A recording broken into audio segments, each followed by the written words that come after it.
nandito na naman po kayo? Nakapamewang na tanong ng batang si Angela. Napakagatlabi naman ng Doña Beatriz. Ayaw mo bang nandito si Lola, apo? Malungkot na sagot nito, kaya ngumuso ang bata at umiling. Hindi naman po sa ganun, pero po kasi sabi niyo, pagbalik niyo po dito, kasama niyo na ang papa namin. Bakit mag-isa lang po kayo ngayon? Angela, papasukin mo muna si Lola. Sumulpot pa ang isang bata na kamukha ni Angela. Saka hinarap ang matanda. At bakit nga po hindi niyo kasama ang papa namin? Mga apo kasi, hindi ba ang sabi ko sa inyo dati, dadalhin ko ang papa niyo dito kapag maayos na siya? Oo nga po, pero malapit na po kasi kaming mag-5, Lola. Kailangan pa po namin siyang makita. Gusto na po namin siyang makita, Lola, pag-birthday namin. Bakas ang lungkot na saad ni Angela. Sasagot pa sana ang Donya nang dumating si Jenna. Doña Beatriz, pumasok ho muna kayo at ikaw naman, Cole. Sinaway mo nga ang kapatid mo. Pero ikaw naman ang humarang. Naiiling na sambit ni Jenna sa anak at napabuntong hininga na lang sa ginawa nito. Sige na mga bata, dalhin niyo muna si Lola niyo doon sa loob bago niyo tanungin. Ngumuso ang dalawang bata pero sumunod naman sa ina. Lola, ba't hindi na lang po natin puntahan si Papa? Curious na tanong ni Angela, tumango naman si Cole. At napaisip naman ang matanda. Kung sa bagay, pwede naman. Tutalay, mukhang nagbago na naman ang papa nyo. Kailan nyo ba gusto? Nagkatinginan ng kambal, nakangising tumango sa isa't isa at nag-apir pa. At sabay na sumagot sa kanilang lola. Sa birthday nga po namin, Lola. Sa birthday po namin. Napangiti ang Donya at tumango sa mga bata. Huwag kayong mag-alala, ako na ang bahala. Sagot ni Doña Beatriz at nagpaplano na sa kanilang gagawin. Napakunot naman ang noon ni Jenna na makapasok sa sala at dala ang inumin. Nakita niyang masinsinang nag-uusap ang tatlo, kaya napangiti siya nang makita ang kambal. Sino ang mag-aakala na magkakaroon siya ng kambal? Sa hindi inaasahang pagkakataon, dumating ang biyayang hindi niya kailanman pagsisisihan. O, tama na muna yan, uminom na po muna kayo. Sambit niya nang makalapit. Lumapit naman ang dalawang bata at tinulungan siyang ibaba ang dala. Salamat mga anak. Walang anuman po, Mama. Sabay na sambit ng dalawa at inabot naman ni Angela ang juice sa lola nito. Naku, salamat dear. Napakabait mo talagang bata. Mabuti na lang at hindi ka nagmana sa ugali ng papa mo. Natatawang saad ng Donya at hinaplos ang buhok ng bata. Mana po kasi ako kay Mama, Lola. Maganda. Sambit nito at iwinaksi ang buhok at sabay na nagpo sa harap ng Donya. Oo naman. Mana ka sa pinagmanahan mo, apo. Sang-ayon nito sa bata at pinaupo ang apo sa tabi nito. Si Cole naman lumapit sa kanya at yumakap. Nakangiti niyang niyakap ang anak at hinalikan nito sa ulo. Ayos ka lang, kuya? Kuya ang tawag ni Jenna sa kanyang anak at ate naman kay Angela. Opo, Mama, I love you po. Nakangiting sagot nito at mas yumakap pa sa kanya. I love you too, baby, my sweet boy. Masayang sagot niya at naramdaman na lang ang yakap sa kabila niya. At nang lingunin ay ang nakangiting si Angela ang naroon. Of course you too, baby. Kayong dalawa ni kuya ang mahal ko, always. Masayang niyakap niya ang mga anak at napatingin sa Donya na nakangiti din. Nagkatinginan sila ni Doña Beatriz at malumanay na nakatingin sa kanilang mag-iina. At doon niya naalala ang lahat ng nangyari noon. hanggang sa dumating ang dalawang biyayang kambal sa kanya. 6 na taon nang nakakaraan, nagtatrabaho si Jenna bilang nurse sa isang ospital. Doon niya nakilala si Doña Beatriz at ang anak nito na may-ari ng ospital. Nurse Jenna, sabay na tayo magpunta sa ward ng mga bata. Nakangiting sambit ni Chloe kay Jenna. Oo sige, doon din naman ang punta ko. Nakangiting sagot niya at sabay silang naglakad papunta sa children's ward. Naging maayos ang trabaho ni Jenna sa ospital, ngunit nang dumating ang kanyang ex, muling nagulo ang kanyang buhay. May bagong doktor daw na papalit kay Doc Jimenez. Balita ko anak ng may-ari. At ito pa ha, gwapo daw at makisig. Kinikilig na balita ni Chloe kay Jenna, kaya napailing na lang siya dito. At sana, katulad din siya ni Doc Jimenez na mabait at approachable, baka mamaya malaurso lang dating. Pareho silang natawa sa huli niyang binanggit. Lalo na, at hindi maiwasan na may mga doktor talagang mapagmataas. Hindi no, nakita ko na ang kapatid na abogado nun kaya sure akong gwapo at mabait din, kaya wag kang mag-alala. Tumango na lang siya dito at tinapos ang trabaho. Habang naglalakad pa uwi, napakunot ang kanyang noo nang may mapansing kakaiba. Huminto siya at lumingon, nanliit ang mga mata niya nang makita ang kotse, di kalayuan. Hindi naman yata ako sinusundan, no? Nakangusong kausap niya sa sarili, saka nagpatuloy sa paglalakad. Nakahinga lang siya ng maluwag nang makapasok sa kanyang apartment. Ngunit gano'n na lang ang gulat niya nang may biglang kumatok. Sino yan? Napapiyok siya. Mabilis na inabot niya ang payong na nasa gilid at tinutok sa pinto. Babe? Tawag mula sa labas. Nagsalubong ang kanyang kilay. Isa lang naman ang tumatawag sa kanyang babe. Bradley? Napasinghap siya. Narinig niya ang munting halakhak mula sa labas. Yes, babe, it's me. Pwede mo na akong pagbuksan, nilalamok na ako dito, babe, oh. Reklamo nito, kaya napahinga siya ng malalim at ibinalik sa lagayan ng payong. Saka pinagbuksan ng taong nasa labas at sumalubong sa kanya ang gwapong ex. Ano naman ang ginagawa mo dito? Nakataas ang kilay na tanong niya at napanguso naman ang binata. Papasukin mo muna kaya ako bago ka magtanong. No, hindi pwede. Wala na tayo, Brad, kaya makakaalis ka na. Akmang isasara niya ang pinto. Nang iharang nito ang kamay, pinalisikan niya ito ng mata. Ngumiti lang si Bradley at pasimpleng pumasok sa loob. Isa Bradley hindi pa kita pinapayagang pumasok. Banta niya at napahinto ang binata at humarap sa kanya. Babe naman, ang tagal kong nawala tsaka hindi mo ba ako na-miss? Kasi ako, na-miss kita ng sobra. Matagal din ako sa Amerika. At sinunod ko naman na sinabi mo, nagbago na ako. Bagong tao na ako ngayon, babe. Proud nitong sabi, napakagat-labi siya at namewang dito. O ano naman ngayon kung bagong tao ka? Break na tayo, wala ka nang dapat balikan pa. We're over, Brad, tapos na, end. Jenna, please Brad, umalis ka na. Pinal niyang sabi, kaya napabuntong hininga na lang si Bradley at maliit na ngumiti sa kanya. Okay, naintindihan ko. See you around then. Umalis ang binata na naiwan siyang nagtataka sa sinabi nito. See you around ka pang nalalaman, tadyakan kita. Inis niyang sambit at naalala kung bakit niya kinailangang hiwalayan si Bradley noon. College na maging sila ni Bradley at graduating. Siya bilang nurse, si Bradley naman bilang doktor.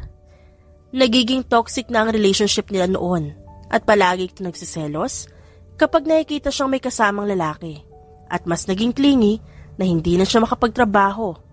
Lalo at siyang breadwinner ng kanilang pamilya, kinailangan niyang magpadala ng pera sa probinsya. Nagdesisyon siyang hiwalayan si Bradley at tapusin ang namamagitan sa kanila noon. Hindi ito pumayag ngunit buo ang kanyang desisyon. At ngayon muli sila nagkita. Napabuntong hininga siyang humiga sa kama at natulog na lamang. Kinabukasan nangunot ang kanyang noo nang makitang malawak ang ngisi ni Chloe sa kanya. Maging ang ibang nurse, hindi mapok na tangiti sa labi. Anong meron at kumakangiti kayo wagas? Kasi, dumating na yung bagong doktor at oh my shoot, ang ina, gwapo! Sobra! At oo, ang approachable ni Jenna. Sigurado ako magugustuhan mo rin siya. Lahat naman ng doktor gusto ko, Chloe. Lalo na kung tamang pamamalakad. Baliwala niyang sagot. Ngumusulang si Chloe at nagkwento. Ngunit, gano'n na lang ang panlalaki ng mga mata niya nang makita ang taong nakasuot ng doctor's robe sa likod ni Chloe. Napaawang ang labi niya at namamalikmata lang siguro siya. Oh, nandiyan na pala si Doc. Hi, Dr. Sanchez. Ito nga po pala yung sinasabi kong isa pang nurse, si Nurse Jenna po. Napakurap-kurap siya. Nilingon si Chloe na malaki ang ngiti sa labi. Good morning, babe. Pinanlakihan niya ng mata si Bradley. Napangiwi ang huli at umayos ng tayo. I mean, good morning sa'yo, Miss Nurse. Ay, parang nafe-feel kong may spark sa pagitan niyo. Bagay kayo ni Doc, Jenna. Kagat-labing sabi ni Chloe. Umiling lang siya at hinawakan ng balikat nito. Aircon lang yung nararamdaman mo. Mag-jacket ka at kung ano-anong pumapasok sa utak mo dahil sa lamig. Saka siya pumihit paalis. Narinig niya pa ang reklamo ni Chloe pero hindi niya na ito pinansin pa. Hi ulit. Nilingon niya si Bradley na malaki ang ngisi na sumabay pala sa kanya. Tinaasan niya ito ng kilay. Sungit talaga ng mahal ko. Manahimik ka nga. At ba't ka ba nandito? Inis na bulong niya at nagpatuloy sa paglalakad. Dito na ako magtatrabaho. Tutulungan ko si Mama. Saka nandito ang mahal ko. Kaya dapat nandito ako. Sinamaan niya lang ito ng tingin at nagmamadaling umalis. Natawa naman si Bradley. I love you. Inirapan niya lang ito at iniwan. Hindi pinansin ang sinabi nito. Mula sa araw na yun, palaging nakabuntot sa kanya si Bradley kapag walang ginagawa. Hinayaan niya lamang ito dahil wala siyang magawa. Kahit pa bumaliktad ang mata niya kakairap, hindi naman ito nakikinig. Hanggang sa pinagbigyan niya ito sa mga dates kapag nag-aaya. At kagaya ng dati, sweet si Bradley, maalaga at mahal na mahal niya. At hindi maiwasan na hindi hahantong sa masayang pagsasalo sa kama ng kanilang mga katawan. Kahit walang label, masaya siya sa kung anong meron sila dalawa. Babe, date tayo mamaya? Inirapan niya lang si Bradley at iniwasan ito. Just stay away, Bradley, may trabaho ako. Napakamot naman si Bradley ng batok at hinayaan na si Jenna. Hindi maiwasan ng chismis lalo na at may-ari ng ospital ang palagi niyang kasama. Nagbibingi-bingihan lang siya pero alam niyang sinasabi ng mga taong nakapaligid sa kanya. Kahit pa sabihin ni Chloe na huwag pansinin. Hayaan mo na lang sila, inggit lang ang mga yon kasi ikaw ang bet ni Dr. Sanchez. Hanggang isang araw, may lumapit sa kanyang matanda. Nakangiti ito kaya ngumiti din siya. May maitutulong po ba ako sa inyo? Magalang na tanong niya. Tumango ang matanda at inaya siyang maupo sa malapit na bench. Ikaw si Nurse Jenna Morales, hindi ba, iha? Tumango siya dito at mas lalong napangisi ang matanda. Matagal na kitang nakikita at ngayon lang ako nagkalakas na loob na lapitan ka. Lalo na at palaging nakabuntot sa iyo ang lalaking yon. Mahina siyang natawa, marahil si Bradley ang tinutukoy ng kaharap niya. May kailangan po ba kayo sa akin? Nakakagat-labing niyang tanong. Ngunit, nakatitig lang ito sa kanyang muka. Okay lang po kayo? Oo. Kasi magkakaroon ng medical mission next month. Gusto ko sanang sumama ka. At ang ilan dito sa ospital. Sasama po saan? Naguguluhan niyang tanong at nakakunot ang noo dahil hindi niya ito maintindihan. I'm sorry. Hindi ako nakapagpakilala sa iyo. By the way, I am retired Dr. Beatrice Sanchez at minsan lang ako pumunta dito sa ospital. Nanlaki ang mata ni Jenna sa narinig. Ito ang may-ari ng ospital at kung hindi siya nagkakamali, Ina rin ito ni Bradley. Naku, pasensya na ho kayo. Hindi ko ho kayo nakilala. Natawa ang matanda at umiling. Ayos lang, iha. Ano ka ba? Nahampas nito ang kanyang balikat, kaya natawa na lang din siya. Doña Beatriz, nandito lang ho pala kayo. Tumatawag po si Sir Matias. Kailangan niyo ho umuwi. Saad ng driver ng Donya. Tumango naman ng Donya at hinarap siya. O siya, at ako'y aalis na muna, iha. Mag-iingat ka dito at huwag kang padadala sa matatamis na salita ng isa dyan. Nangingiting sambit nito saka umalis. Babe, kasama ka daw sa medical mission na gagawin? Biglang sumulpot si Bradley habang kumakain siya sa cafeteria. O bakit? Nakataas ang kilay na sagot niya. Napangiti naman ito at inayos ang buhok niya.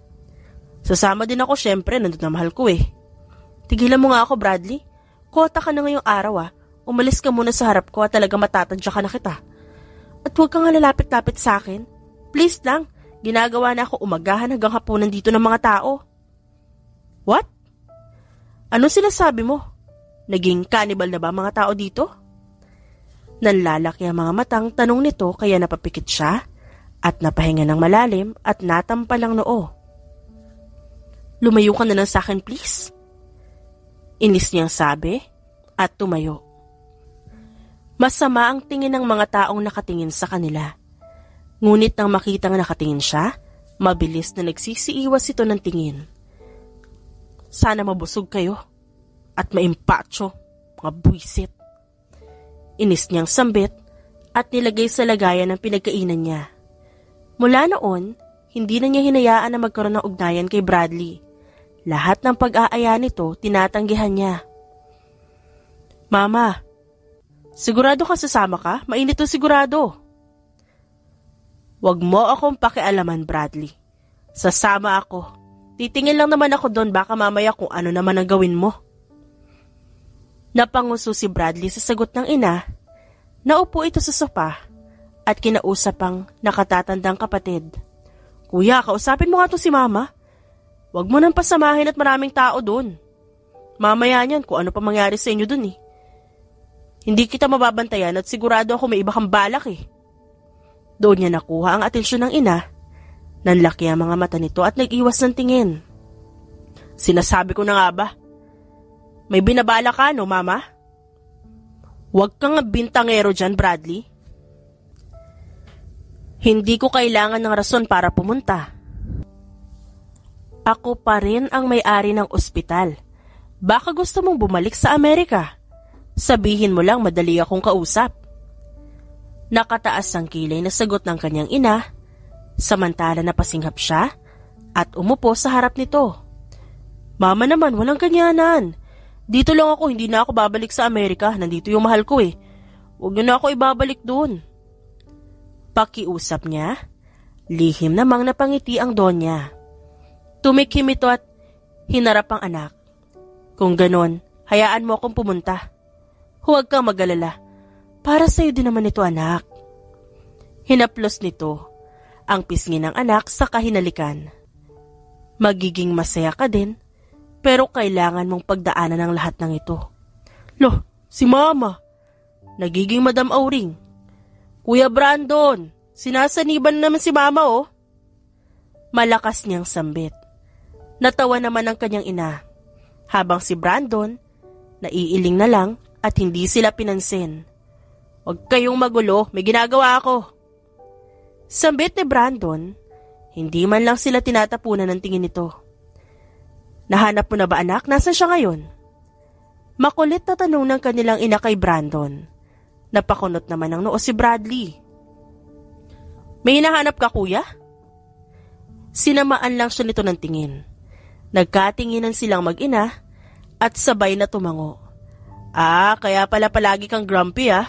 Shut up. Ang gugulo nyo, makalis na nga. Nagkatinginan ang mag-ina at nagkibit balikat. Tinanaw ang likod ni Brandon paalis. Ikaw kasi, pakialamero. Paninisi ng Doña Beatriz, kaya nanlaki ang mata ni Bradley. Ako? Ba't ako? Ikaw kaya, ikaw nahikiusyoso dyan eh. Natawa na lang ang matanda. Siya naman ay tumayo na at iniwan ang inang tumatawa. Dumating ang araw ng medical mission. Maraming tent ang nakatayo at marami na rin ang mga taong nakapila. Abala si Jenna sa pag-a-assist sa mga dumarating na pasyente. Ganoon din si Bradley na paminsan-minsan lumilingon kay Jenna. Hanggang sa malapit ng matapos, hindi nila alam na may nagmamatsyag sa lahat. Hinihintay ang pagkakataon kung kailan papasok sa eksena. Hanggang sa pumasok sa tent nila Jenna ang Doña Beatriz at kinausap nito ang kaibigan na doktor. Saka kinausap si Jenna na noon nagliligpit na sana. Nurse Jenna, sandali. Hindi ka pa magpapacheck up o kaya magpapapap smear? Matatapos na naman na si Doktora Trinidad kaya sumunod ka na doon. Saad ng Donya. Napaawang naman ang labi ni Jenna. Hindi na po. Susunod na lang po. Makakaabala pa po ako eh. Matatapos na po kasi lahat. Baka gusto na rin ho nila magpahinga. Magalang niyang sagot. Umiling ang matanda at hinawakan siya. Huwag kang mag-alala, kinausap ko na si Dr. Trinidad at pumayag siya. Napatingin siya dito. Nakangiti ang matanda. Napakagatlabi siyang tumango na lang. Sige po, ma'am. Good answer, iha. Dito ka lang at mabilis lang ako. Hintayin mo ang tawag ni doktora ha at huwag kang aalis dito. Opo, dito lang ako. Habang ang Donya, mabilis ang lakad na nagpunta sa tent ng anak. Hinihingal pa itong inabot ang dalang lagayan kay Bradley. What's that, ma? Kunot ang noo na tanong niya sa ina. Lumapit ito sa kanya at hinila siya patayo. Give me your sperm, bilisan mo. Utos ng Donya at nanlaki naman ang mata ni Bradley. Ma! Naiiskandalo na sigaw ni Bradley sa ina. Kinuha lang nito ang kanyang kamay at binigay ang maliit na lagayan. Huwag ka nang magulat. Hindi mo ba alam? Na first meeting namin ng papa mo, hiningan ko siya ng sperm? Nakangisi nitong sambit sa anak. Umiling si Bradley at umatras. Ano ba kasing gagawin niyo sa ano ko? Sa dami ng hihingin mo, yun pa talaga, ma? Makinig ka. Para sa'yo lahat ng ginagawa ko ngayon. At huwag kang mag-alala, tutulungan kita mapalapit ulit kay Nurse Jenna. Hindi ba't gusto mo siya? Nagtaas ba ang kilay ng kanyang ina? Kaya napaisip naman siya. Napabuntong hininga siya tumango. Sige ma, basta tutulungan mo ako kay Jenna. Gaano ba karami ang kailangan mo? Nakangusong sambit niya, lihim naman na napangisi ang matanda. The more the better. Bilisan mo ah. Saad dito bago lumabas ng tent. Samantala, nakahiga na si Jenna at hinintay ang doktora sa gagawin nito. Hindi ito ang unang beses na gagawin niya ito. Kaya aware siya sa mangyayari. Kaya ilang beses na siyang sinabihan ng kanyang kamag-anak na mag-asawa at anak na. Hindi na rin kasi siya bumabata. Kaya nag-aalala ang mga ito. Doc? Tawag niya. Ngunit walang sumasagot kaya sumilip siya. Napakunot ang noo niya nang makitang may kausap ito sa pinto. Napahiga siya ulit nang pumihit pagharap ang doktor. Ready ka na, Nurse Jenna? Yes po, doktora. Nakangiting sagot niya at huminga siya ng malalim. Okay, let's do this. You may feel discomfort, but it will fade later on. Tumango na lang siya at hinayaan ito sa gagawin. O mama, saan ka galing? Saan mo dinala mga babies ko? Oh, don't worry, son. They are in good hands. Or should I say, swimming inside their new home for now. Ha? Ano sinasabi mo? Nalilitong tanong niya. Umiling lang ang matanda at tinapik ang balikat niya. Sa'yo talaga nagmana si Kuya Brent, ma. Buti na lang hindi ako nagmana sa kawirdohan niyo. Napapakamot na sambit niya. Iniwan ng inang parang wala sa sariling nakangiti ngayon. Hanggang sa makalipas ang ilang buwan nang malaman ni Jenna na nagdadalang tao siya. At hindi niya alam kung paano nangyari yon. Wala siyang maalala. Dahil hindi naman hinayaan pa si Bradley na dalhin siya sa kung saan. At matagal na ang huli nilang pagtatali kaya paano siya mabubuntis. Mahirapan para sa kanyang gawin. Nagdesisyon siyang umalis at iwan ang lahat at bumalik na lang sa bayan na kinalakihan niya. May pupuntahan ka? Napahinto si Jenna sa pagsara ng pinto ng kanyang apartment habang daladala ang kanyang mga gamit. Oo, aalis na ako. Sagot niya kay Bradley at mabilis na nilapitan siya. Magbabakasyon? Ngunit hindi sumagot si Jenna at tinignan lang si Bradley. Babe, aalis ka? Lumapit na ito sa kanya at hinawakan ng kanyang balikat. Napabuntong hininga siya at inalis ang hawak nito sa kanya. Brad. What? Akala ko ba ayos na tayo? Alam ko nito nakaraang mga araw. Iniiwasan mo ko at naintindihan ko yon. Pero mahal, ano yun? Iiwan mo ko? Nagsusumamong sambit ni Bradley. Hinawakan nito ang kanyang pisngi. Matagal na tayong tapos, Brad. What happened between us is nothing. Saad niya. Nagtagis naman ang bagang ni Bradley. Nothing? Hindi lang nothing yun, Jenna. Alam ko at nararamdaman ko. We made love lots of times. At hindi naman ako nagkulang na iparamdam sa iyo ang pagmamahal ko, di ba? Mahal, wag naman ganito. May nagawa ba ako? Dahil ba ito sa mga sinasabi ng mga tao sa ospital? Sabihin mo, gagawan ko ng paraan. Umalis ka na, Brad. Masasaktan ka lang eh. Mariin niyang sambit at nakayuko lang. Masasaktan din naman siya. Ngunit kailangan niyang gawin to. Sa tingin mo, hindi ako nasasaktan sa ginagawa mo ngayon? Babe naman, huwag naman ganito. Pilit na pinigilan ni Jenna ang luha. Hindi niya ito gustong gawin. Walang kasiguraduhan na tatanggapin ni Bradley ang kanyang dinadala. Hindi nga niya alam kung paano nangyari. Isa siyang nurse, kaya alam niyang malabong kay Bradley ang batang dinadala niya. Alam mong matagal na tayong tapos. Ikaw lang ang nagpupumilit. May bahid ng inis na sambit niya at kinagat ang labi. Pero sabi mo, kaya ka nakipaghiwalay nun dahil sa ugali ko. Nagbago na ako, babe. Hindi na ako magiging possessive masyado. Hahayaan na kita. Hindi na ako maghihigpit pa sa relasyon natin. Kaya magkabalikan na tayo, babe, please. Namiss kita. Tiniis ko ang mga taon na hindi ka makita noon. Kahit gusto ko nang umuwi at magmakaawa na lang ulit sa'yo. Pero nangako akong babalik ako kapag nasigurado ko nang hindi na mauulit ang dati. Ngunit hindi niya pinakinggan si Bradley. Umalis siya nang hindi ito nililingon. Kahit palabag sa loob niya ang gawin yon. Kailangan niyang lumayo at mag-isip. Lumipas sa mga taon na nirahan sa probinsya si Jenna. Kahit mahirap, na kaya niyang malagpasan ang lahat. Ate, pansin ko, mas lalong humubog ang katawan mo ng mga naka. At kahit palaging pagod dahil sa pag-aalaga ng kambal, ang ganda mo pa rin. Share naman ang secret to. Napangiti lang si Jenna sa kapitbahay na si Angelica.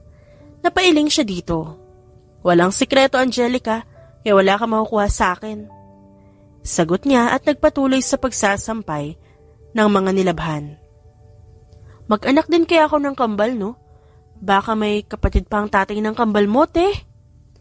Sasagot pa sana siya nang biglang sumigaw ang nanay ni Angelica at pinauwi ito. Susunod na lang, ate, ha? Umiksena si nanay. Nakasimangot at napapakamot itong nagmarcha paalis.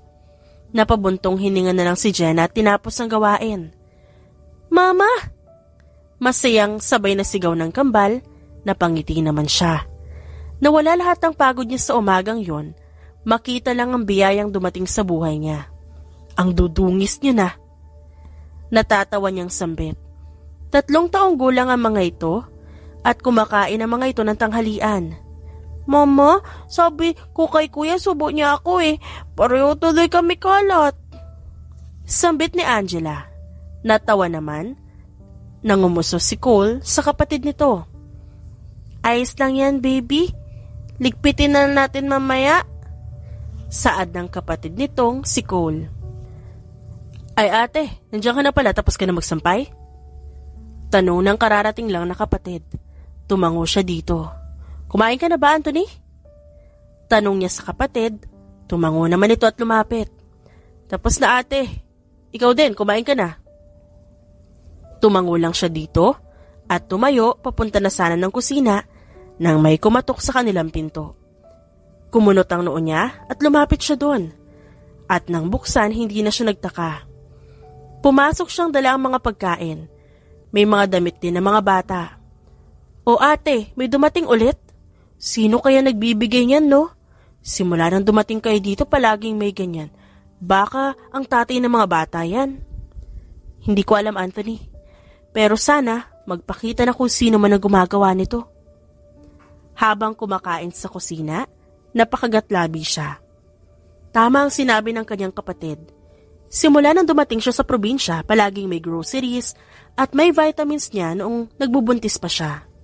Hindi niya tinanggap nung una, baka nagkamali lang ang deliver. Pero halos ganun kada linggo. Hanggang sa may gatas na, gamit ng mga bata, iniisip niya noon baka ang tatay ng mga bata na hindi niya kilala. Pero lumipas sa mga taon, ganun pa rin. At hindi niya malaman kung sino ang taong gumagawa nito. Masama ang timplang pumasok sa mansyon si Bradley. Nang maabutan ng ina na masayang nakangiti. Hawak nito ang cellphone at may tinitignan nang umangat ang tingin nito sa kanya. O anak, nandito ka na pala, kamusta ang date? Sinamaan niya ng tingin ng ina, nagtaas lang ito ng tingin sa kanya. I told you to stop, mama. Wala kayo mapapala sa kung ano ginagawa niyo. Pabagsak siyang naupo sa sofa. Ngumuso ito at palihim na napangiti. At bakit naman? Mula nang mawala si Jenna, hindi ka na nagde-date. Puro ka na trabaho at lasing minsan. Sigurado kang gusto mo siyang makita na ganyan na nangyayari sa'yo? Hindi na magpapakita yun.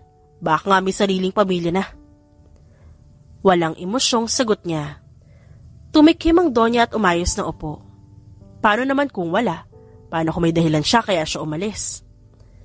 Nilingon niya ang ina. Umiwas ito ng tingin. May alam ka ba, ma? Ba't parang napapansin ko palaging may pasaring ka dyan? Pero inuudyok mo naman ako makipag-date sa iba. Puro ka na lang kasi trabaho. Hindi mo man lang sinubukan na hanapin siya. Hindi mo man lang inalam ang totoong dahilan niya. Ma, please stop. Sinabi ko na nangyari sa inyo, iniwan niya ako kaya bakit pa? Tumayo na siya at akmang maglalakad na magsalita ang Donya. Sus, parang hindi ko alam na palihim mo siyang hinahanap noon. Tumigil ka lang. Lumingon siya sa ina at nang ma-realize ang Donya ang sinabi, natutok nito ang bibig. Oops, wala akong sinabi. Saka ito tumayo at iniwan siya. Mama, sasama po kami kay Tito Anthony mamaya. Nilingon ni Jenna ang babaeng anak na kapag bihis na siya at papasok na sa trabaho. At saan daw kayo pupunta? Tanong niya. Lumapit ito sa kanya at yumakap. Sa park po, dun malapit sa school. Napabuntong hininga siyang nilingon ng kapatid. Babantayan ko po, huwag ka mag-alala ate. Papayagan ko kayo Basta makikinig kayo sa tito nyo at hindi magpapasaway, maliwanag. Opo mama, promise. Sabay na saad ng dalawang bata. Ngumiti siya at hinaplos ang mga pisngi nito. Hinalikan at niyakap ang mga bata. Saka nagpaalam. Tito, bili po tayo cotton candy. Gusto ko po pink. Hinila ni Angela si Anthony. Nagpahila naman ng tiyuhin at nilingon ng isa pang pamangkin. Ikaw, Cole, ano gusto mo? May iniwan naman na pera ang mama niyo kaya may pambili tayo. Pero tito, bilhin niyo na lang po ng house o kaya bigay niyo na lang sa akin ng pera para ipon ko sa house, pambili ko po. Ilalagay ko po yan sa alkansya ko para madagdagan ng ipon namin ni Angela. Napakurap-kurap naman ang tiyuhin. Alam nito na nag-iipon nga ang magkapatid. Oo, bibigyan din kita mamaya pero pwede ka naman pumili ng gusto mo ngayon. Gusto mo din ba ng cotton candy? Alok niya sa bata. Napaisip ito at napalunok na nakatingin sa kapatid na hawak ngayon ng binili. Kuya, share lang tayo? Parehong nanlaki ang mata ni Cole at Anthony nang lumapit at sabihin niyo ni Angela. Tumingala si Cole sa tiyuhin na nakanganga. Pero, sa'yo yan May snack naman tayo sa house, sa'yo na yan. Nakangiting sagot ni Cole sa kapatid. Napanguso naman ito at inabot ang cotton candy. Pero narinig ko kayo. Hindi ka bibili kasi ilalagay mo to sa ipon natin. Siya na tayo. Hindi ko naman maubos eh. Takangusong sambit nito. Nagkatinginan ulit ang magtiyuhin. Alam nito pareho na kulang pa yon sa kapatid niya. Hay nako kayo mga bata. Mas matured pa kayo mag-isip. Minsan naiisip ko, di lang kayo 3 years old eh. Ako nga na malaki walang ipon tapos kayo nagtitipid para makaipon. Saan nyo magagamitin yung ipon na yun? Nagkatinginan na magkapatid at napangiti. Secret po muna, tito. Sagot ng mga ito. Sa huli, binilhan ni Anthony tag-isa ang 2 bata ng cotton candy at nangakong bibigyan ng mga ito ng panghulog sa alkansya pagka-uwi sa bahay. Habang naghahabulan ng kambal, nakamasid naman si Anthony para magbantay hanggang sa madapa si Angela na agad naman niyang nilapitan. Ngunit bago pa siya makalapit, dinaluhan na ng matandang babae ang kanyang pamangkin. Are you okay, dear? May masakit ba sa'yo? Malumanay na tanong ng matanda. Lumapit na si Anthony para kunin ang pamangkin. Ayos ka lang, Jella? May sugat ka? Nag-aalala niyang tanong. Lumabi ito at tinuro ang dumudugong tuhod. Dumalo naman din si Cole at hinawakan ng kapatid. Oh my God! Kailangan magamot ang sugat mo. Halika, sumama kayo sa akin at gagamutin natin. Sambit ng matanda, ngunit pinigilan ni Anthony. Huwag kayong mag-alala, hindi ako masamang tao. I'm a doctor at may first aid kit sa sasakyan ko. Sandali lang at papakuha ko sa driver ko. Ipaupo mo muna ang pamangkin mo sa bench na yon. Dire-diretso ang pagsasalita nito. Napakunot naman ang noo si Anthony. Paano nito nalaman na pamangkin niya ang mga batang kasama? Kinarga niya si Angela at pinaupo habang naiiyak si Cole na nakatingin sa kapatid. Don't worry, kuya. Ayos lang ako. Di nga ako iyak, oh. Diba? I'm brave. Suminghot lang si Cole at niyakap ang kapatid. I'm sorry, Jella. Di kita na-protect. Ako dapat ang mag-protect sa'yo eh. Ako yung brother mo. Naiiyak pa rin na sabi ni Cole. Nang dumating ang matanda, lumuhod dito sa harap ni Angela. Natigilan ng batang si Angela at biglang napasigaw nang maramdaman niya ang alkohol sa kanyang sugat. Oh, I'm so sorry, dear. Hihipan na lang ni Lola para hindi humapdi. Hanggang sa matapos ang paggamot, hindi nawala ang pagkunot ng noo ni Anthony. Kaya ng oras ng pag-uwi, hinarap niya ang matanda. Kilala niyo po ba kami o ang kapatid ko? Napakurap-kurap ang matanda sa tanong niya. Napaawang ang labi nito. Awkward na tumayo ang matanda at hinarap ang mga bata. Huminga ng malalim at hinarap ulit si Anthony. Inilahad nito ang kamay. Ako si Beatrice Sanchez at oo kilala ko ang kapatid mo maging ang mga pamangkin mo. Bumaling ito sa magkapatid na tahimik nag-uusap. Ate! Ano ba yun, Anthony? Makatawag ka parang nasa kabilang baryo ako. Tigilan mo nga yan. Mayos ka nga. Napapakamot si Anthony na tinulungan ng kapatid sa bitbit saka naupo sa sopa. Kasi ate, kanina sa park may nakilala ako. Beatrice Sanchez ang pangalan at babalik daw siya bukas. At sakto pang day off mo, di ba? Sa kanito kinwento ang nangyari kay Angela. Napaawang ang labi niya sa narinig. Ang ina ni Bradley ang tinutukoy nito at babalik ito bukas. Ano naman kaya ang kailangan ng Donya sa kanya? Nasagot lang ang katanungan niya. Nang kinabukasan, dumating nga ang Donya. Nasa sala ang mga bata at naglalaro. Sa kusina niya dinala ang Donya. Kasama ang dala nito mga pagkain at laruan. Donya Beatrice. Panimula niya, huminga ng malalim ang Donya at inabot ang kanyang kamay. I have a confession to make. Determinadong sambit nito, napaawang ang labi niya at medyo natawa.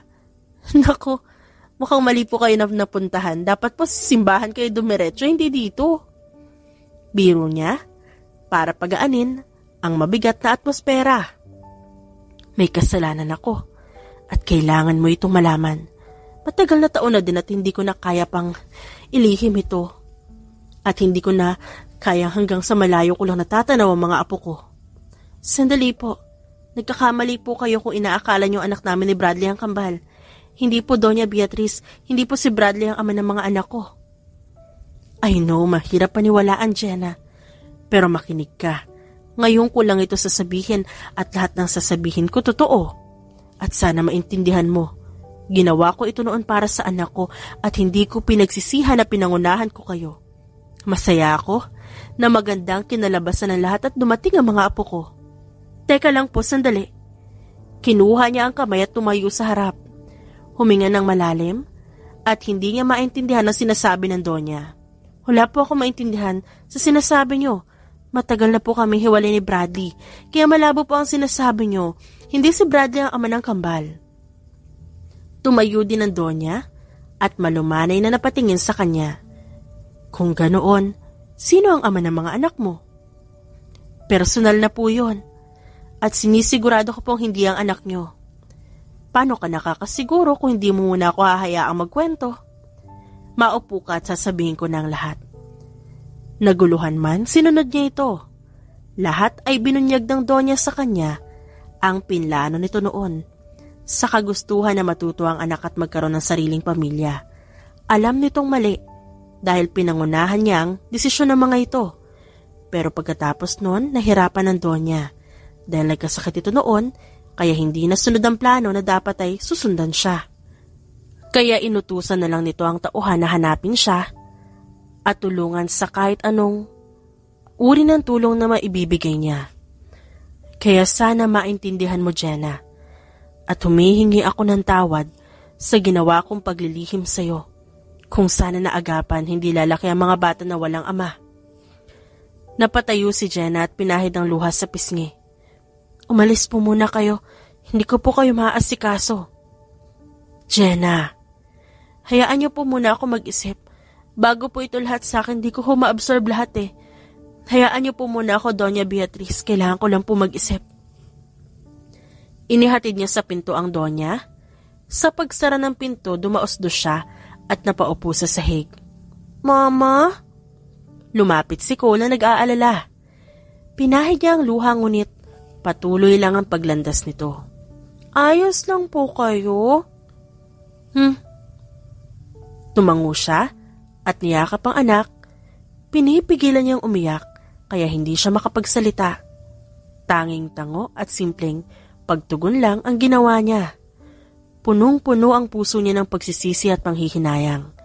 Kung nalaman niya ng maaga, kasama niya si Bradley na pinapalaki ang mga bata. Mama, inaway po kayo ng lola. Siya po ang nagamot sa sugat ko sa ni kahapon. Lumapit din si Angela at yumakap. Ayos lang si Mama.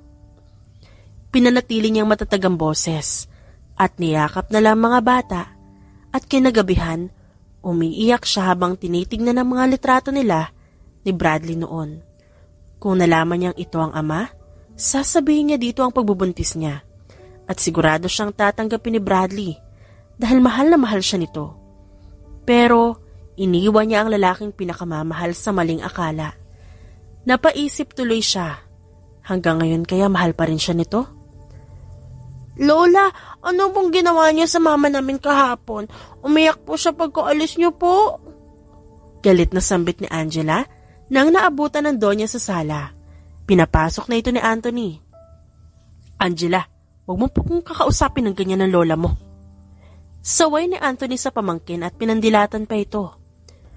Umirap si Angela at nakita yun ng Donya kaya natawa ito. I'm so sorry, dear. Hindi sinasadya ni Lola. At paano ko po kayo naging lola? Nasa kabilang bayan po ang lola at lolo ko. Tukoy nito sa mga magulang ni Jenna. Napakagatlabi naman ang Donya. Siguro hindi pa nasasabi ng mama nyo, pero lola ninyo ako. Mama ako ng papa ninyo. Nakangiting sambit ng Donya. Napasinghap si Angela at tinawag ang kapatid. Bakit, Jella? May nangyari ba? Kinakabahan na tanong ni Cole. Hinila lang ito ng kapatid palapit sa Donya. Sabi niya, mama daw siya ng papa natin at lola natin siya.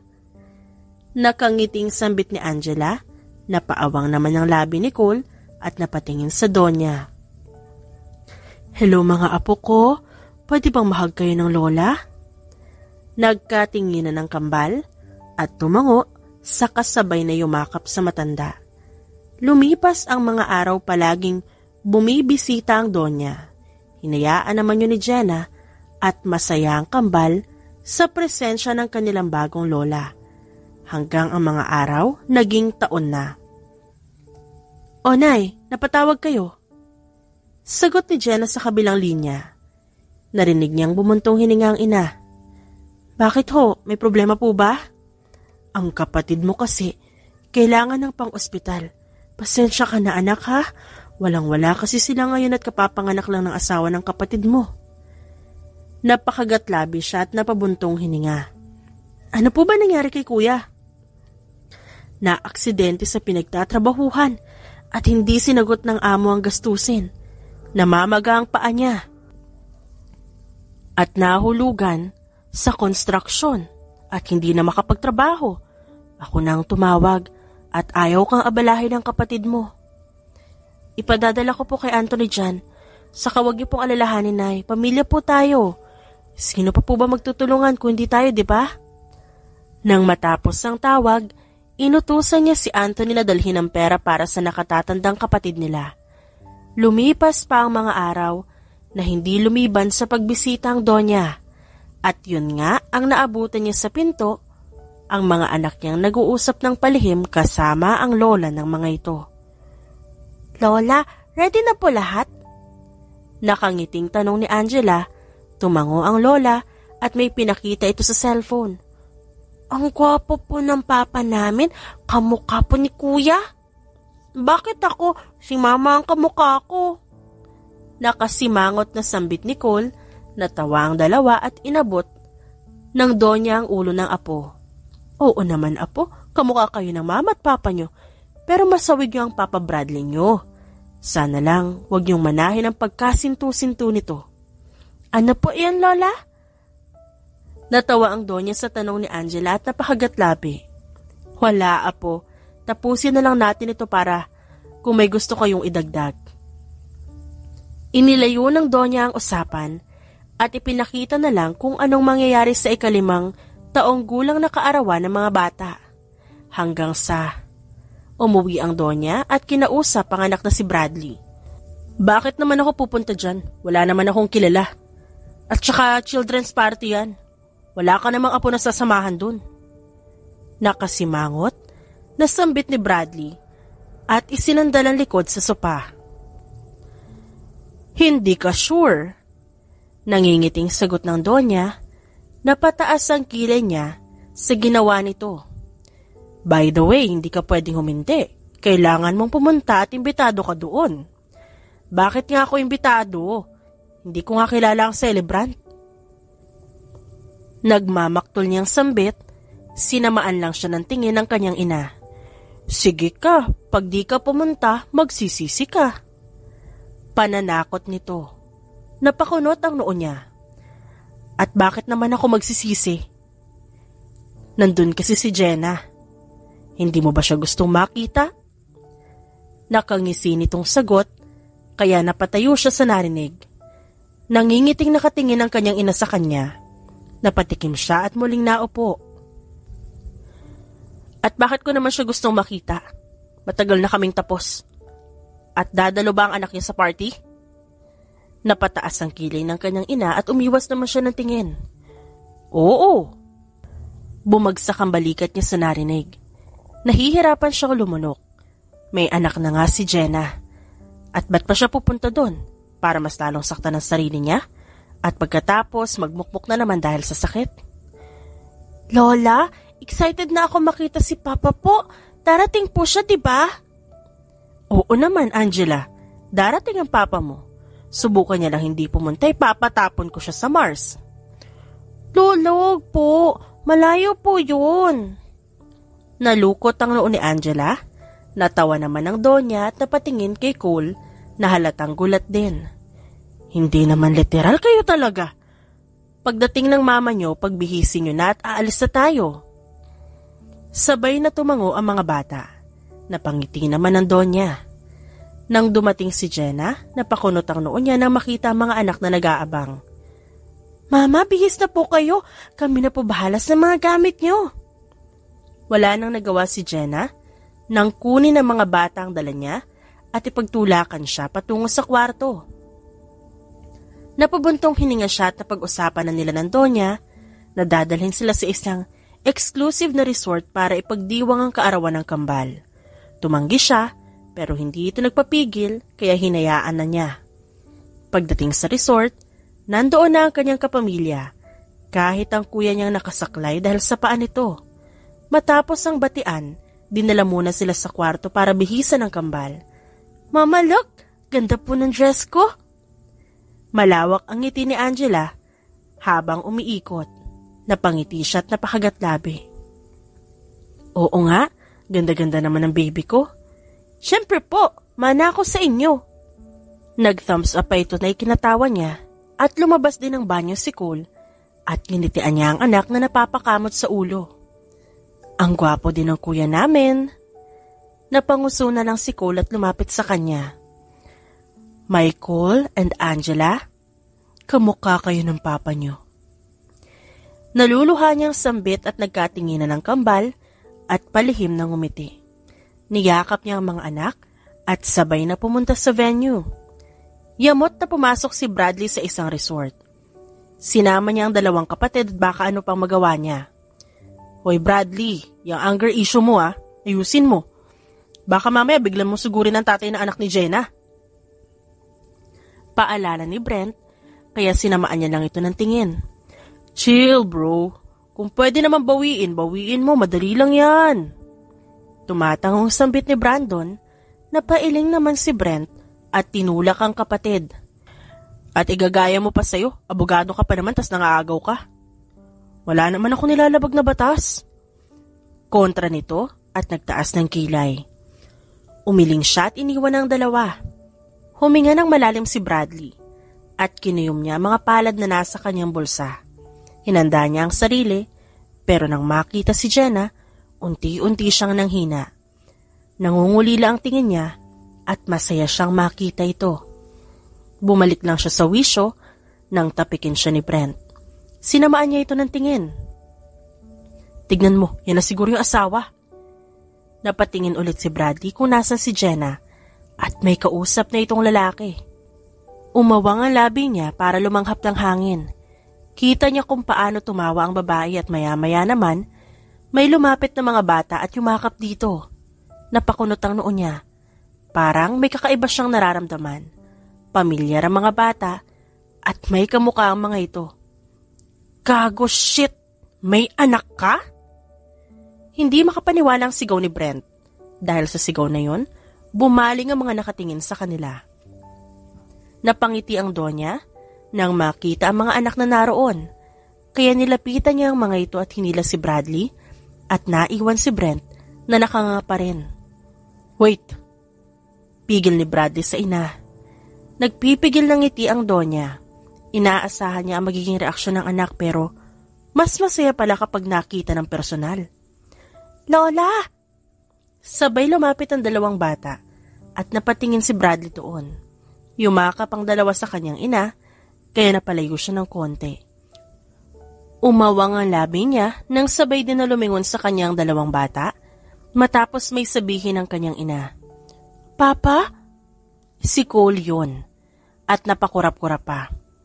Si Papa po yan? Hindi makapaniwalang saad ni Angela.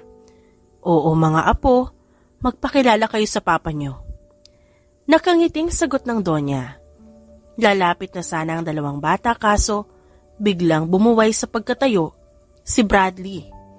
At sumunod na nangyari ay sigaw ng Donya at ng kambal ang maririnig sa venue. Nahimatay si Bradley at bumagsak sa harap ng mga kapatid. Fuck! Kailangan talaga mahimatay? Naiiling na sambit ni Brent sa walang malay na kapatid. Habang si Jenna, mabilis na lumapit nang marinig ang sigaw ng mga anak niya. Nanlaki pa ang mata niya nang makita ang taong nakahiga sa sahig at ang mga nakapalibot dito. Ano nangyari? Kinakabahan niyang tanong at tinignan kung sino ang nasa lapag. Mabilis na lumipad ang palad niya sa kanyang labi sa nakita. Bradley? Oh, nandito na pala si sister-in-law. Hindi kinaya, bumagsak. Mapang-asar at nahangising sambit ni Brent at pinagtulungan na maiupo ang kapatid. Anong? Nagpapalipat-lipat ang tingin niya mula sa anak, sa Donya, na nakangiwi, at sa walang malay na si Bradley. Dahil sa nangyari, dinala si Bradley sa isang kwarto sa resort habang nagpapatuloy ang party. Ngunit kalaunan, nagising si Bradley. Mabilis niyang binalikan ang venue. Akala niya panaginip lang ang lahat ngunit hindi pala. At patunay na nang makita niya ulit na naroon si Jenna kasama ang mga anak nito. Naluluha siyang lumapit sa kanyang mag-iina. Sakto naman na lumingon si Jenna na nakangiti. Pero nawala ang ngiti nito nang makita siya. Napatayo at tawang ang labi. Papa! Sabay na sambit ng kambal. Lumuhod si Bradley at niyakap ang mga anak. Pinaglapat ni Jenna ang labi at napakurap-kurap. Natutuwa ang puso niyang makita ang ganitong tagpo. Umiiyak si Bradley na yumakap sa mga bata habang masaya ang mga anak nila. Habang walang malay si Bradley kanina, inamin ng kambal ang plano ng mga ito kasama ang Donya. Naging mabilis ang pangyayari. Hinayaan niya makasama ang mga bata si Bradley sa kaarawan ng mga ito. Hanggang sa mag-blow ng candle at karga ni Bradley ang mga anak. Oh, don't forget to wish before blowing the candle. Paalala ng Donya. Nagkatinginan ng kambal at sumagot si Angela. Wala na po kaming wish. Natupad na po kasi nandito na si Papa. Doon bumuhos ang luha ni Jenna. Kaya tumalikod siya. Si Bradley naman tuwang-tuwa. Habang ang Donya hindi mawala ang ngiti sa nakikita. Finally, you have your happy ending now. Malumanay na sambit ng Donya habang nagkatinginan kay Bradley at sa mga bata. Ngunit na magawi ang mata niya kay Jenna, unti-unting nawala ang ngiti niya, kaya nilapitan niya ito at niyakap. Nagulat naman si Jenna. I'm sorry, kung ngayon lang ito natupad. Nahuli man pero mahalaga magiging buo na kayo. Umiling si Jenna at kumalas sa yakap. Pinunasan niya ang luha. Hindi niyo po naiintindihan. Itinaboy ko siya noon. Sigurado akong galit siya sa akin. Inilayo ko ang mga bata sa kanya. Alam ko. Pero may dahilan ka, Jenna. At ako ang may kasalanan ng lahat. Hayaan niyo ako managot. Let me make up for all the years na nahiwalay kayo dahil sa akin. Sasabihin ko ang lahat kay Bradley. Hayaan mong sa akin niya ibuhos ang kung anumang galit ang meron siya. Matapos ang party, bumalik sila sa kanya-kanyang silid. Si Jenna naman ay tahimik na pinanonood ang mag-aama niyang nag-uusap. Nang mapatingin si Bradley sa kanya, nag-iwas siya ng tingin. Tumayo si Bradley at takmang pupunta sa kanya nang lumapit ang Donya. Mga apo, hihiramin ko muna ang papa niyo. Bakit po, Lola? May pag-uusapan lang kami ng papa niyo. Pagkatapos nito sa inyo na siya. Walang nagawa ang mga bata at tumango na lang habang ang mag-ina pumasok sa isang kwarto. What is it, ma? Tumikim ang Donya at naupo sa kama. Nakatingala ito sa anak. Remember nung humingi ako sa'yo ng sperm mo? The fuck, ma? Ano ba yan? Nasa labas na ang mga anak ko, baka marinig ka nila. Natawa ang Donya at pinaupo ang anak sa tabi niya. Hanggang sa isalaysay na nito ang nangyari noon. Sa una natatawa pa siya. Ngunit kalauna naging seryoso at nagalit sa nalaman. How could you? Pinigilan niya ang sumigaw, napayuko naman ang kanyang ina. I'm sorry, son. Pero hindi ako nagsisisi sa nagawa ko. Nagsisisi lang ako na umabot ng ilang taon bago kayo nagkasama.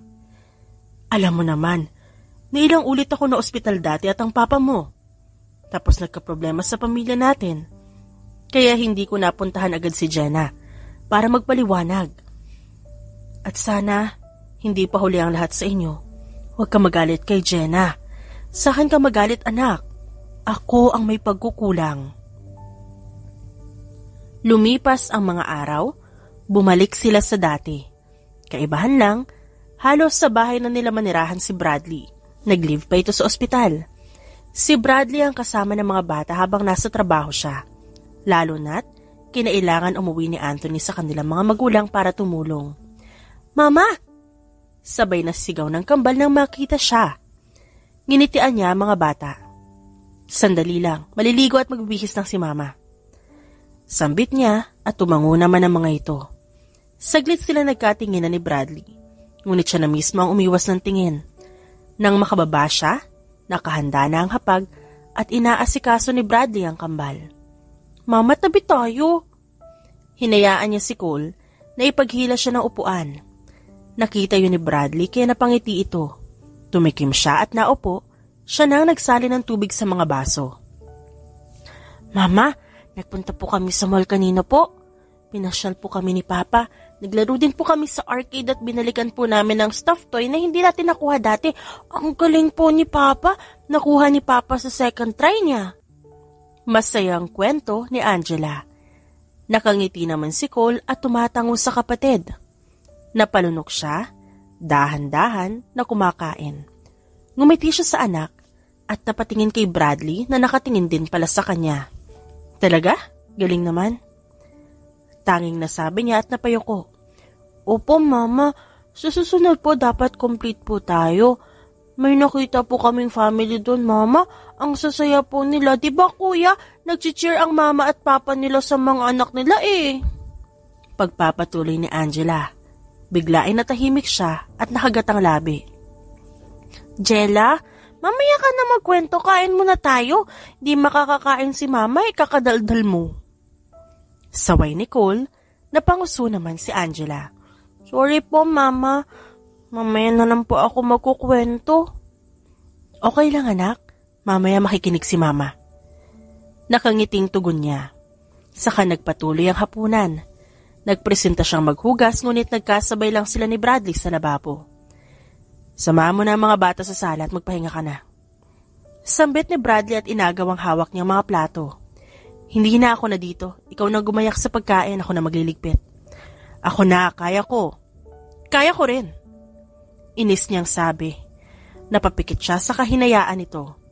Tinalikuran niya ito. Ngunit bago siya makalabas, nagsalita ito.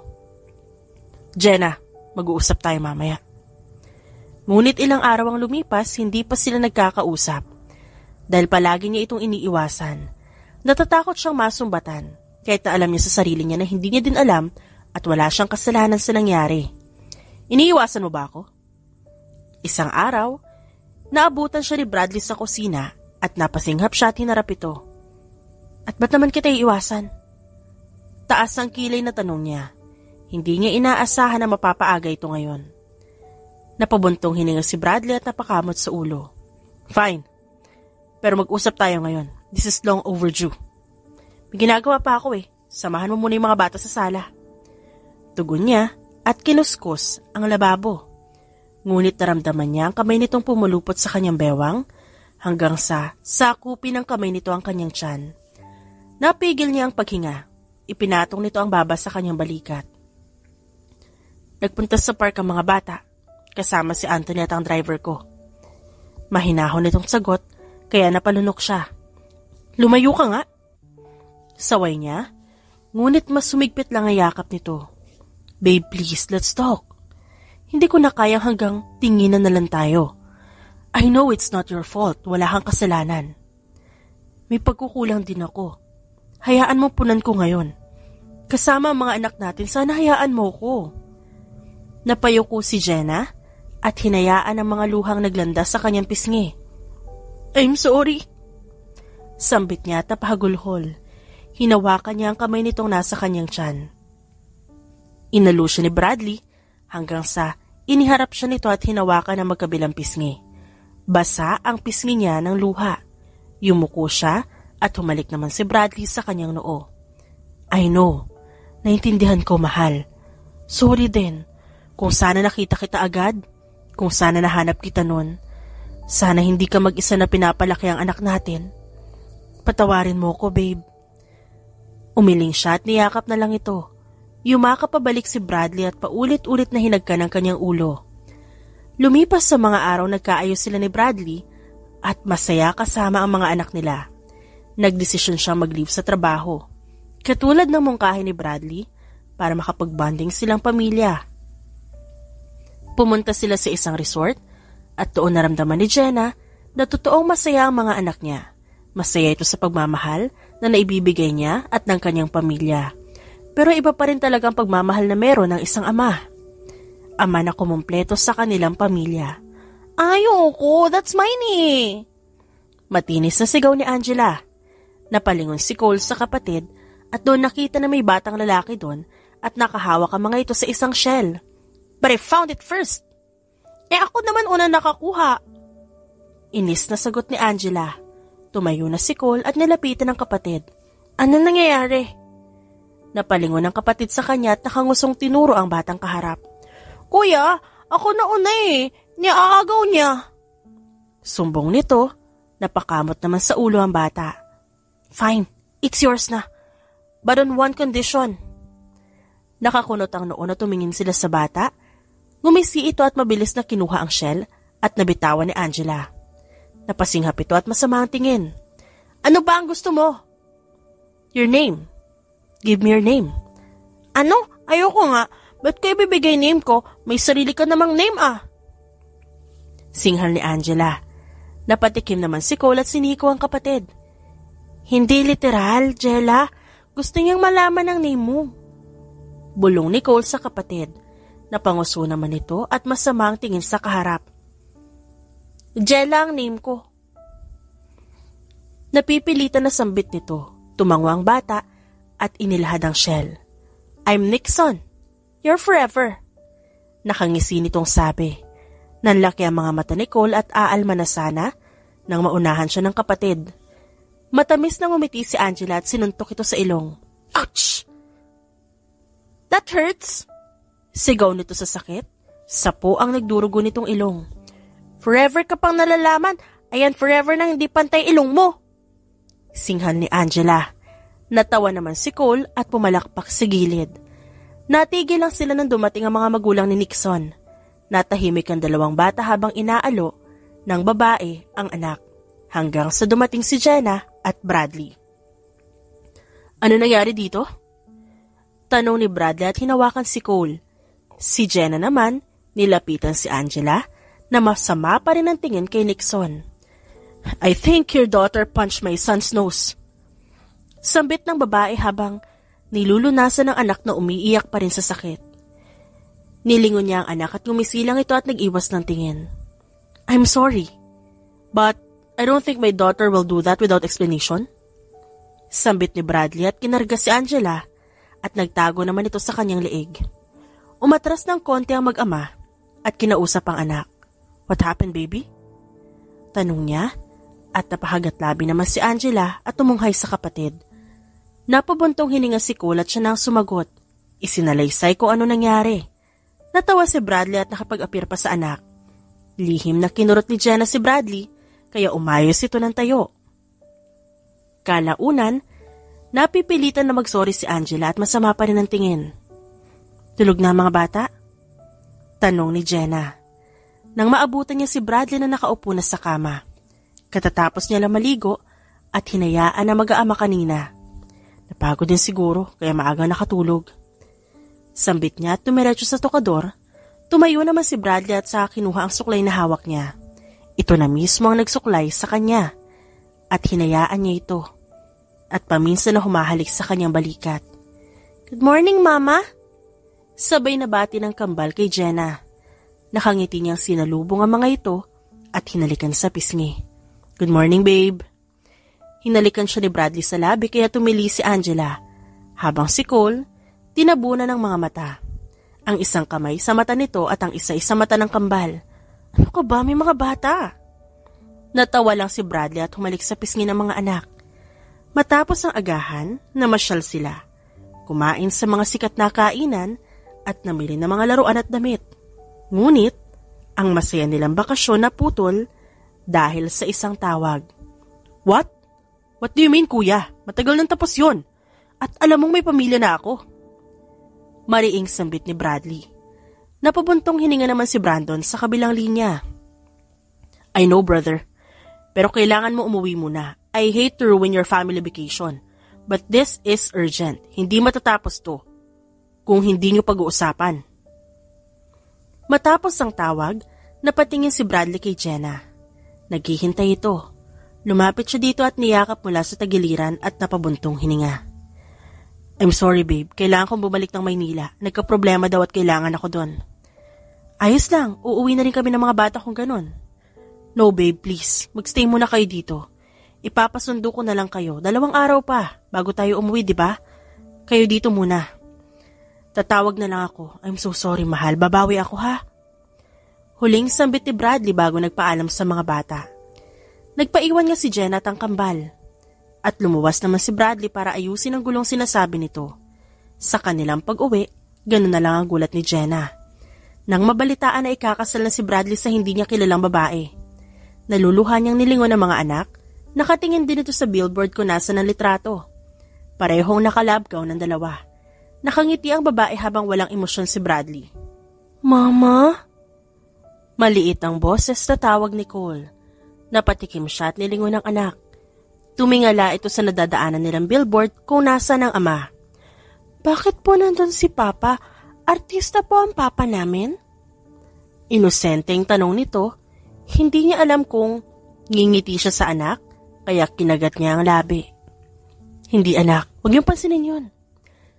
Tanging naisagot ni Jenna, dahil maging siya hindi alam ang nangyayari. Who the hell put that billboard, kuya? Kailangan maalis yun sa lalong madaling panahon. I don't want my family to see those nonsense. Galit na sambit ni Bradley. Nalaman niyang nagpa-billboard ang kabilang panig para sa kasal na matagal niya nang tinatanggihan. Don't worry, nakatawag na ako. Pero mamaya pa nila matatanggal yun. Sa ngayon, ang asikasuhin mo ang ex-fiancé mo. Nakausap ko na abogado nila. At handa sila makipag-usap. Sasama si mama sa'yo total. Siya ang gumawa ng arranged marriage na to dati. Sagot ni Brandon at tinapik ang kanyang balikat. Nayayamot na napahilamos siya ng muka. Gusto niya nang umuwi sa kanyang mag-iina. Mama, bakit hanggang ngayon wala pa si Papa? Napalingon si Jenna kay Cole, kasama nito ang kapatid at nakakapit sa braso nito. Napabuntong hininga siya, nahinarap ang mga anak, yumuko at hinaplos sa mga pisngi nito. Hindi ko pa alam mga anak pero babalik naman siguro yun para sa inyo. Nakagat niya ang ibabang labi dahil maging siya walang alam. 5 araw na nang huli nila makita si Bradley maliban sa litrato nitong nakita nila sa billboard. Pero papalik pa naman po si Papa sa atin, di ba Mama? Naluluhang sambit ni Angela. Lumuhod siya at niyakap ang mga anak niya. Babalik siya. Kumbinsi niya, maging sa sarili. Dahil gusto niyang maliwanagan kung bakit ito nagsinungaling at ikakasal na pala. Mag-ingat ka, Nurse Jenna. Bukas ulit. Masiglang sambit ng guard sa ospital na pinagtatrabahuhan niya. Nakangiting tumango siya at kumaway. Sige ho, bukas ulit.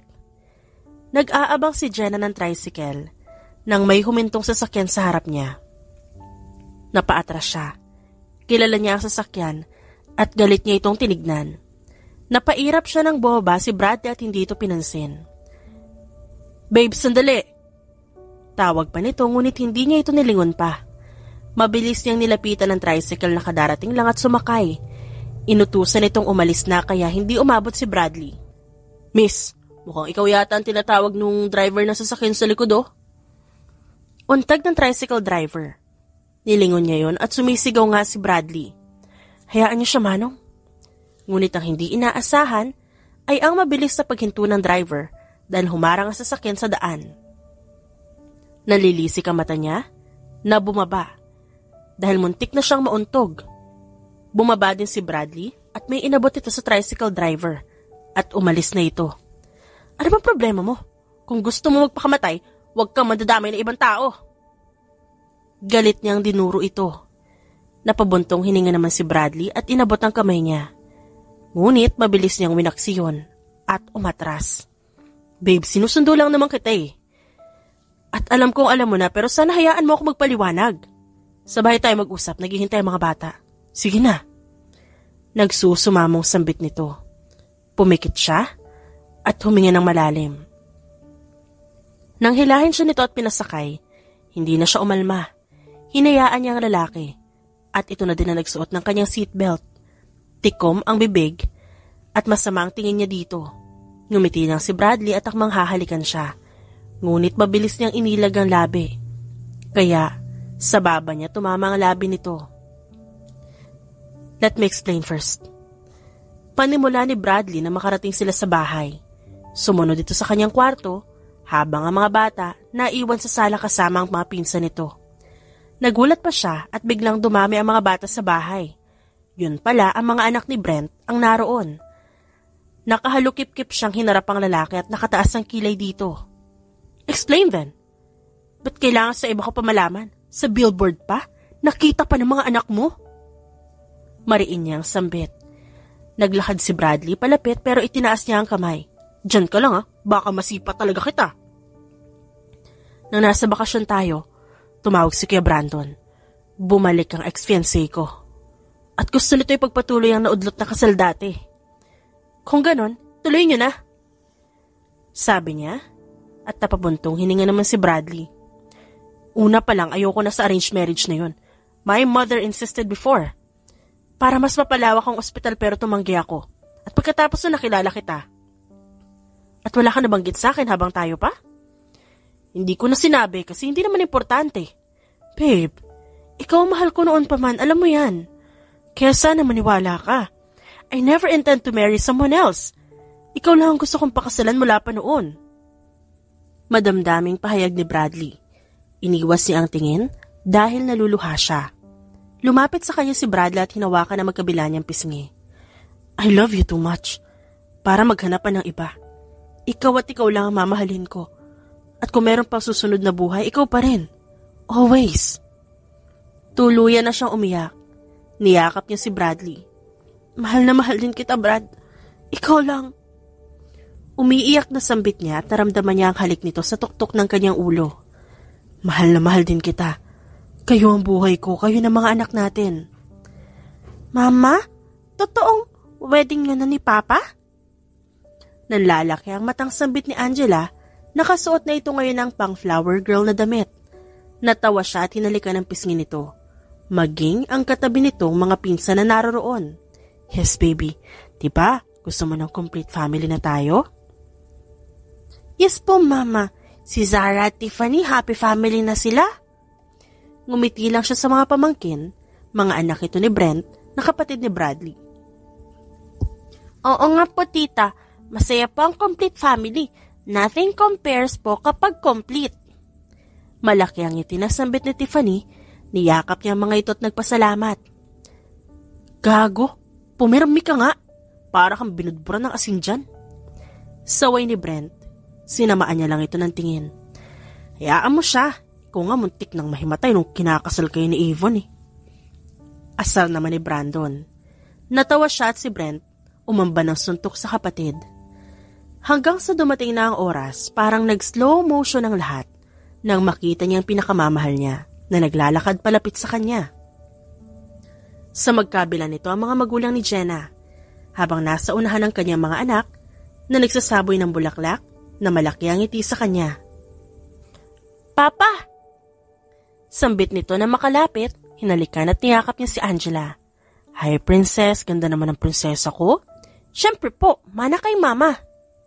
Natawa lang siya at napatingin sa mapapangasawa niya. Hanggang nagsimula ang misa, maging ang kanilang I do. Walang pagsidlan, ang tuwa na nararamdaman nilang dalawa. Sa nilayo-layo man ang narating, sa huli, simbahan pa rin ang bagsak. At patuloy na nagmamahalan sa kabila ng lahat. Hoy, ano yan? Kuya Nike. Mabilis na sambit ni Angela. Nakakunot ang noo ng pinsan kasama ang kuya niya. Sino naman to? Tanong nito na makalapit. Napatayo si Angela. Si Kevin po, kaklase lang. Kaklase? Pero kung makatitig ka sa pinsan ko parang gusto mong kainin. Sikmat ni Nike, natawa si Cole pero masama ang tingin kay Kevin. Kuya, ano ba? Magkaibigan lang kami. Gumagawa lang kami ng project, no? Kaya magkasama kami ngayon. Inis na sambit ni Angela. Nakasimangot sa mga kuya niya. Lumipas sa mga taon, medyo matatanda na rin ang mga bata. Kaya ngayon nag-aaral ng mga ito at mukhang meron ng mga love life. Uwi na tayo at kung di pa kayo tapos sa bahay niyo na tapusin, tumawag na si Mama. Sambit ni Cole. Napanguso na lang si Angela at sinamaan ang tingin ng dalawang lalaki na nakatitig sa kaklase niya. Mama! Napalingon si Jenna nang dumating ang kanyang mga anak. Oh, ba't ka nakasimangot? Sambit niya at humalik naman si Angela sa kanya. Kakainis si Kuya. Kasama pa niya si Kuya Nick, gumagawa na naman ako ng project, mga epal. Language, young lady? Lahat sila napatingin sa kadarating lang na ama kasama ang bunso nila. Ate Angela, may bago akong Barbie. Masiglang balita nito. Ngumiti naman si Angela at sinalubong ang kapatid. Si Kuya po ang pagsabihan niyo, Papa. Wala naman akong ginagawang masama eh. Napabuntong hininga si Jenna at nilingon ang pakamot-kamot ng ulo na si Cole. I'm just trying to protect her, Ma. Sambit ni Cole at lumapit kay Jenna para yumakap. But don't overdo it. Hindi natin gusto na masakal sa paghihigpit ng prinsesa natin. Naintindihan mo? Opo, Ma. Sagot na lang ni Cole. Hug, Mama. Napangiti sila pareho nang lumapit ang bunso at yumakap dito. Ate, hug! Natawa lang si Angela at lumapit na din maging si Bradley. Group hugs! Saad ni Bradley at masayang hinalikan isa-isa ang kanilang mga anak. Parehong nagdingning ang mga mata ng mag-asawa sa kasiyahang nararamdaman nila. This is the family I've been dreaming of at hindi ko ipagpapalit kahit kanino. Malumanay na sambit ni Bradley kay Jenna. I will always love our family. Tandaan mo yan, Jenna. Ikaw lang at ang mga anak natin. Ngumiti ng ubod ng tamis si Jenna at hinalikan sa labi ang asawa. Mahal din kita at ang mga anak natin, Bradley. Kayo lang ang buhay ko. At isang mahigpit na yakap ang pinagsaluhan ng buong pamilya at alam nilang wala nang masihigit pa sa pagmamahalan nila. Dahil yun ang binigay ng Diyos at hindi nila ipagpapalit sa anumang kayamanan. The End.